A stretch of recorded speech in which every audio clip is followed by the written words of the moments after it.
welcome back to my channel, Beautiful Minutia. If you're new here, my name is Tiffany, and today I am joined by one of my bookish besties, my beloved friend Dia. A couple of, well, not even months ago, I guess it was a few weeks ago, I did a video where I read one-star reviews of some of my favorite books of last year. And Dia suggested that we play this game, and I'm really excited. So she has some of my favorite books of all time. I gave her a list, but she came up with some on her own as well. So I don't even know all the books that she has, but she's looked up some one-star reviews, and all important information will be redacted from them as far as like names or something that would really give anything truly Author. away. But I have to guess what book it is based on the review. So I'm really excited to play this game and a little nervous. I don't know why, but I am. Big stakes, high stakes. It is. It is. I could just totally destroy my booktube reputation. So what reputation? I don't even know. Be ready. We're ready. Here we go. This guy comes back as basically mega rich Uber Jesus, and all he does is host cryptic tea parties and sabotage marriages. Not exactly page turning worthy. All the excitement was used up in the first 200 pages. The rest, pretty is it turgid or turgid? I don't know. It's one of those words that it's like, I know I what say it means. turgid, but I don't Okay. know. I was like, I know what it means, but I've only seen it in print. Right. Never spoken it out loud.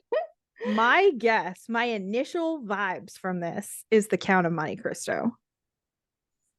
And that's going to be my answer. Yes. It was the cryptic tea parties Yeah. that got me. Uber Jesus. I know, right? I don't think Jesus is vindictive. So okay. Here we go. Number 2. instead of reading this book, drink vodka in a dark room and think depressing thoughts. That will give you about the same experience and you'll have a better time. The worst book I've ever read?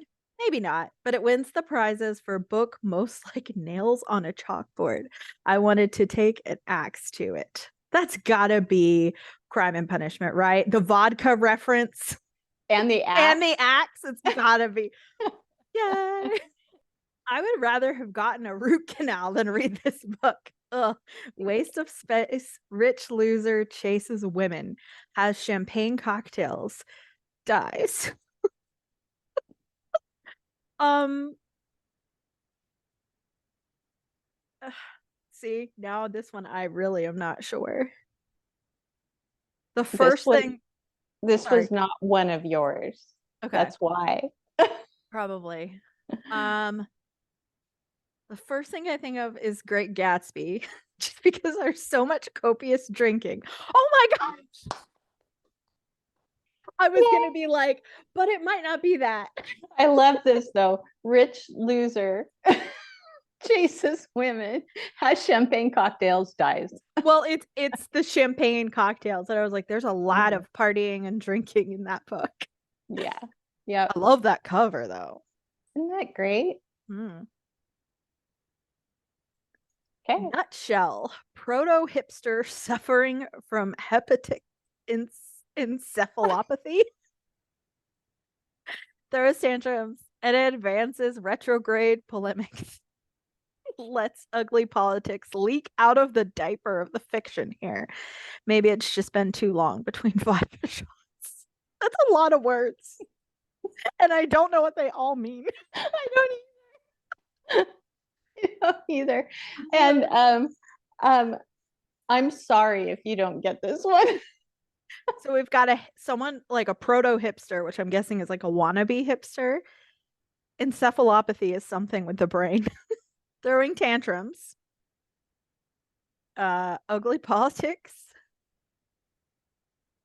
And vodka. More vodka. Vodka makes me think it's also Russian. Throwing tantrums. I really am not sure. Personally, I think he had a reason to throw tantrums. I don't think he was really throwing tantrums necessarily. But they obviously thought he was. Oh my gosh. Is it Russian? That's the Mm-hmm. only thing. It is. Okay. So the vodka is a Russian hint. I don't like, Do you want another hint? sure. It's another Dostoevsky. It is. Okay. Is it first? I think of like The Idiot, but I don't know. I don't know that's as much ugly politics. It's really not. Um, but maybe they thought Prince Michigan was being a hipster. Are you Uh, ready? yeah, I'm ready.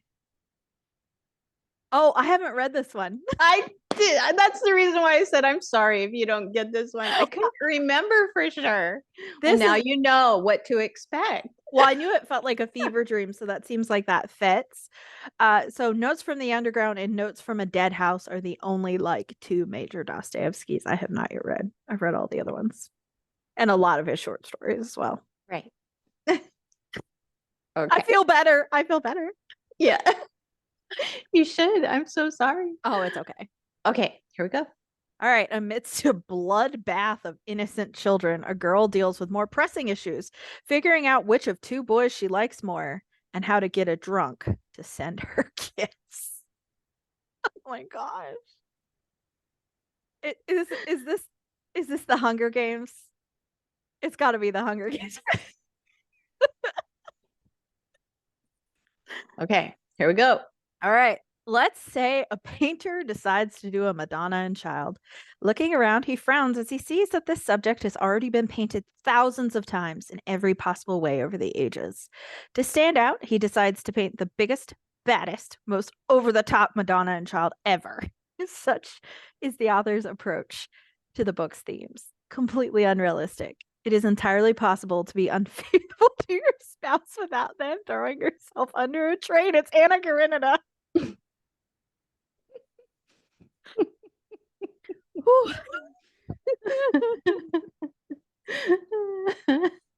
I love this.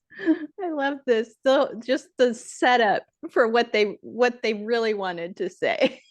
Yeah, that was a really long sentence I think that about they like were trying to do what Tolstoy does, and just make everything bigger. So they were trying to like pad their their review. oh my Which is, goodness. I loved it. I That's loved it. hilarious. All right. I don't know how to review the majestic waste of time that is this book. It's like the author took every book from her Brit Lit class and consciously tried to make it wordier and longer than all of them combined. You'll be wishing you knew the magic spell to make it disappear by the end. Okay. So this feels like this is probably a fantasy if there's a magic spell mentioned. I initially think 10,000 Doors of January, which I just read, and I liked the language in it because it is a little wordier than some, but I don't think it's not a long book. Um, the other female fantasy author that I read frequently is Robin Hobb, but I don't think that hers is like books that seem like they come from a Brit Lit class. I was gonna say that concentrate on the Brit Lit part. I'm guessing this is definitely a more modern book, correct? Since they're talking about Brit Lit classes. Mhm. This is not a classic. No, but it could be. Oh, Eventually. it's Jonathan Strange and Mr. Norrell.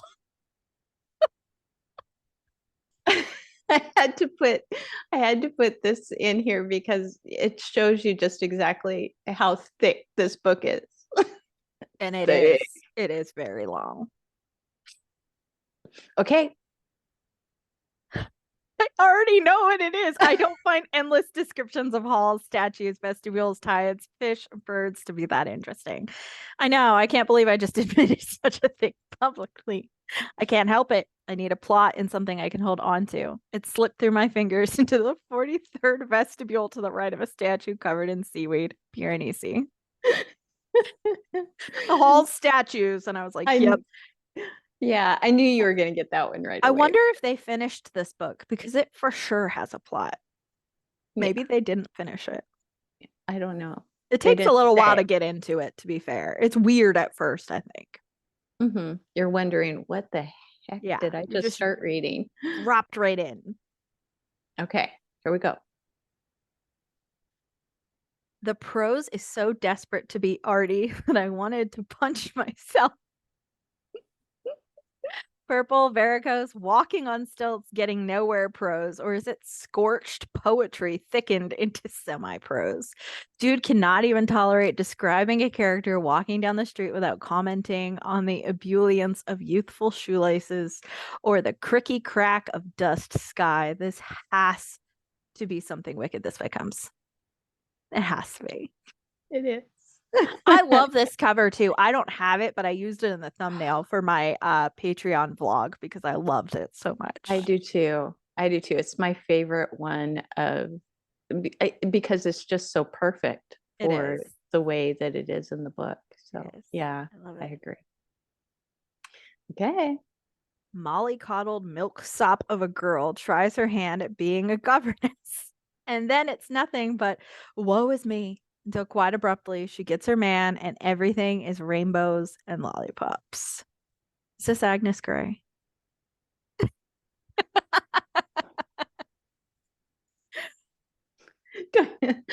I was like, Molly coddled milksop. I love the language in some of these. It's just so fun. Okay. Gracious.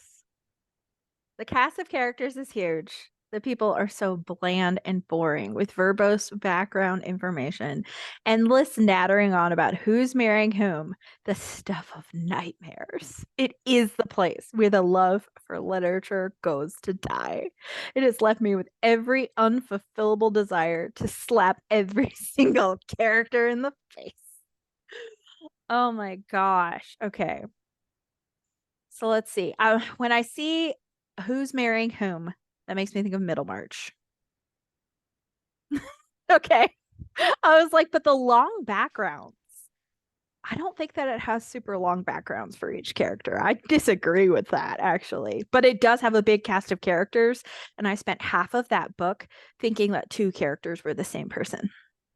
So, and then all of a sudden I was like, wait a second. They're not. I was like, this makes more sense now. So I get the huge cast of characters. I mean, it's a whole town, It right? is. It So is. And gotta to be have a fair, huge the two town. people I thought were the same, both of their last names started with the same letter. So There you go. There you go.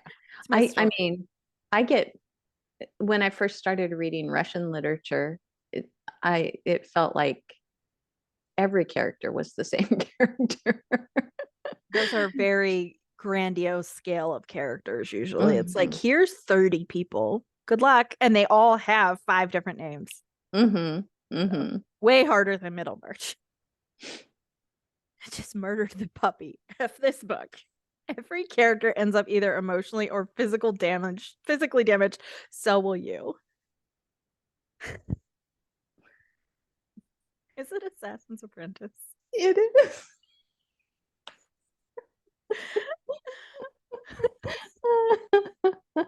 It's true. You will be emotionally damaged. Emotional damage. That's exactly how I felt after I finished this book, but I loved it. Liked my time there. I cried a lot, but it was good. Yes. Yes. Yes. I almost didn't use that one because the first line was a little bit spoilery. So I was like, I don't know. But anyway, That's what tipped me off, though. yeah, I figured. This author never met a climactic moment that he couldn't ruin with a long winded scientific explanation. They're everywhere. You can't escape them. The author was good at developing a hook, I'll give him that much, but he was spectacularly bad at everything else. A long winded scientific explanation. That could be a Sanderson book. It could be. with his like world building. Concentrate on the third line. They're everywhere. You can't escape them. I'm not sure. Scientific, they're everywhere. You can't escape them. I don't read a lot of sci-fi, so it's kind of like No, you it's. don't. Let's see, what sci-fi have I read? Red Rising, but I don't This think that doesn't have long-winded scientific explanations that are this everywhere. one this one is more science than it is like outer space type stuff. Why is this not like my brain is like, no, we've never read this. Are you ready? Yes, I give up on this one.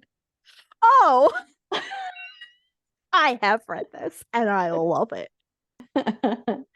There are some long-winded scientific explanations in there, but there are, but they're easy to understand. they are. And um I don't think that they're necessarily completely accurate, but they are easy to understand.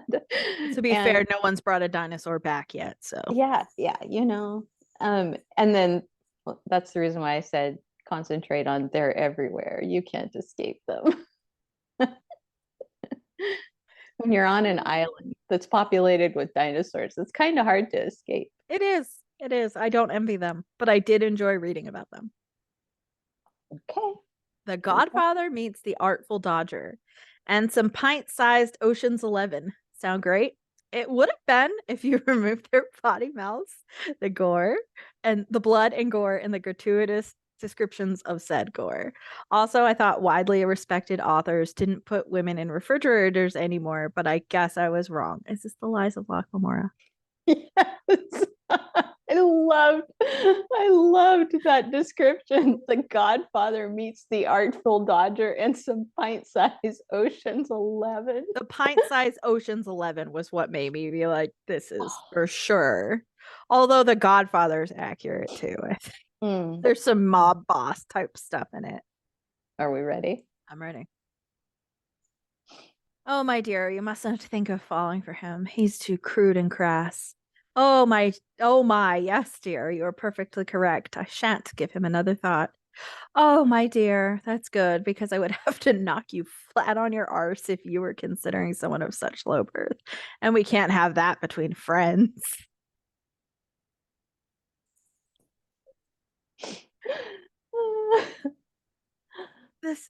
This feels so Jane Austen.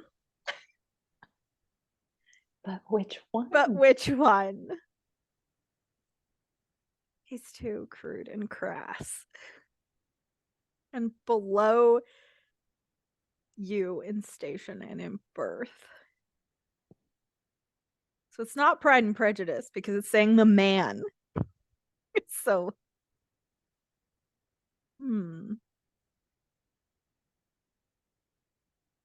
Is it Emma? It is. So crude and crass. She did. I think that they were probably highlighting the conversation between Emma and Harriet. Yes. He's so low birth, and we could not be friends anymore if you married this farmer who's actually above your own station. Right. And rich. But he's of low birth and he's crass. And I couldn't associate with you. I couldn't go visit you anymore. We couldn't be friends if you lived there. 16. Number 16. This may be one of the most boring books I have ever read. It's totally beyond my ken why people love it. Also, if I had to read one more time about one of the female characters having her fragile emotions disturbed to the point of crying, fainting, becoming ill one more time, this book would have become fire starter material. Also, every powerful woman must have a mustache. No mustache, no strength. It's that simple. Oh my gosh, there are so many books where the female characters cry and faint and become ill. I don't remember what this one is. Okay, so fragile emotions being disturbed. It's the mustache that is like the best part of this review, and I don't remember what books I've read where it talks about females having mustaches. I'm wondering if this is one that I have read because I don't remember this. So it must be a book that you have read that I haven't. And I don't remember what it was.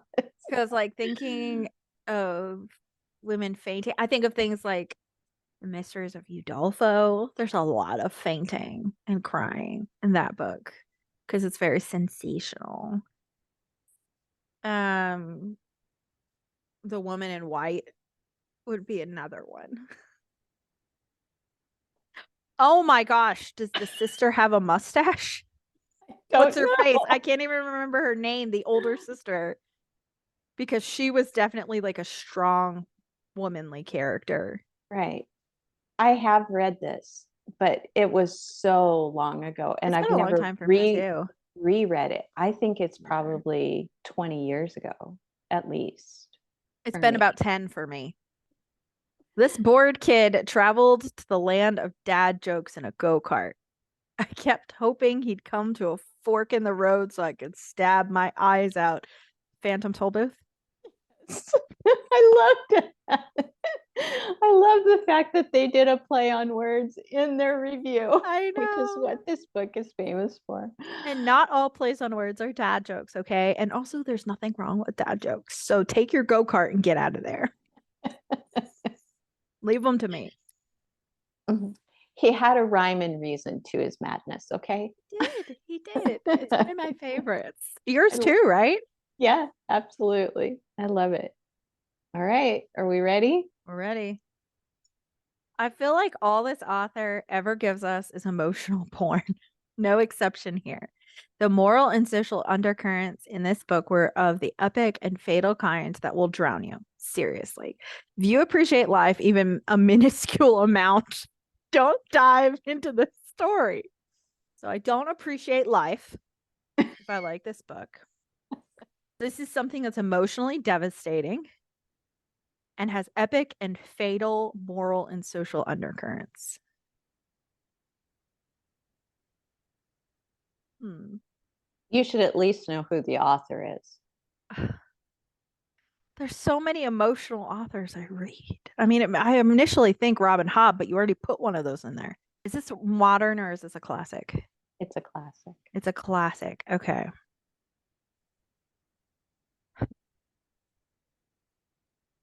Who is super emotional? Dickens Well, always makes me cry. emotionally devastating. Oh, oh, is this Tess of the Dubervilles?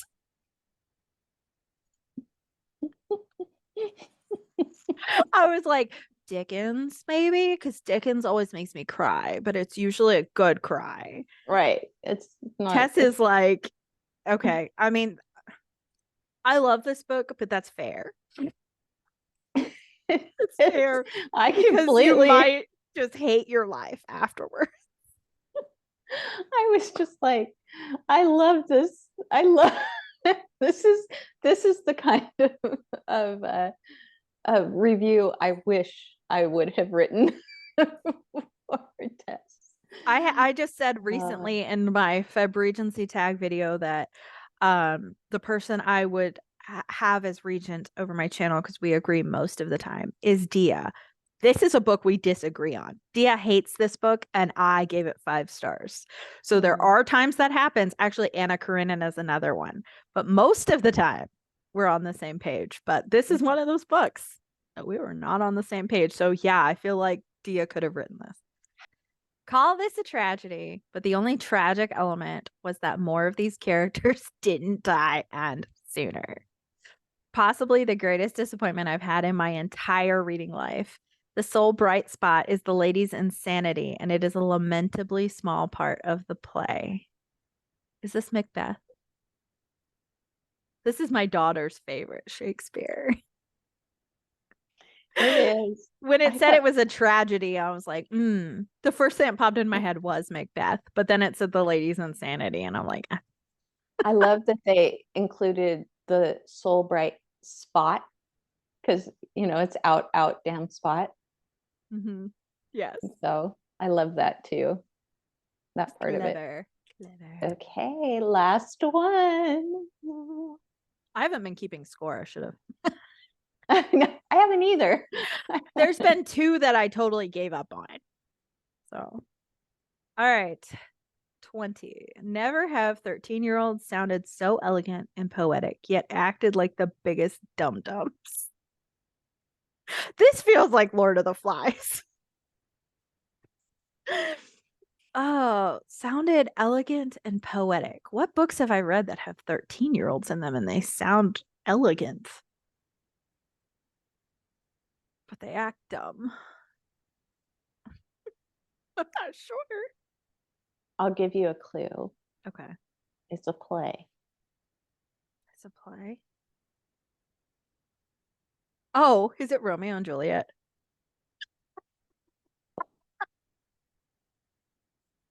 I mean, Is. yeah. I know, right? I always forget that they Such were idiots. so young. They were. That's the other thing. They may have acted or talked elegantly and poetically, but the fact that they were that young and wanting to do these big things, oh my gosh, just so idiotic. So It dumb. is not romantic. No. People are like, oh, like Romeo and Juliet. I'm like, so they both die? There's a, I'm trying to remember the name of the song. It's really old because like Captain Smith and Pocahontas are in it, Romeo and Juliet. I'll have to look it up. But it's Fever. That's what it is. Have you Okay. heard the song Fever? I don't think I have. It talks about how women make men crazy with fever. They give you fever. Thanks for playing. No, thank you. I will call that a win, honestly. I absolutely, it's a win. Well, thank you for preparing all this. Your slideshow was super cute. This has been super fun. I'm curious, for those of you in the comments, if there are any of these that you got along with me, or if you were yelling at the screen for the ones that I absolutely did not get.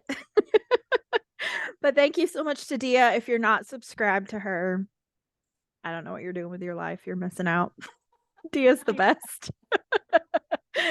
So thank you so much for watching. If you like this video, please hit like and also subscribe so you can see more bookish content from me and occasionally guests like Dia.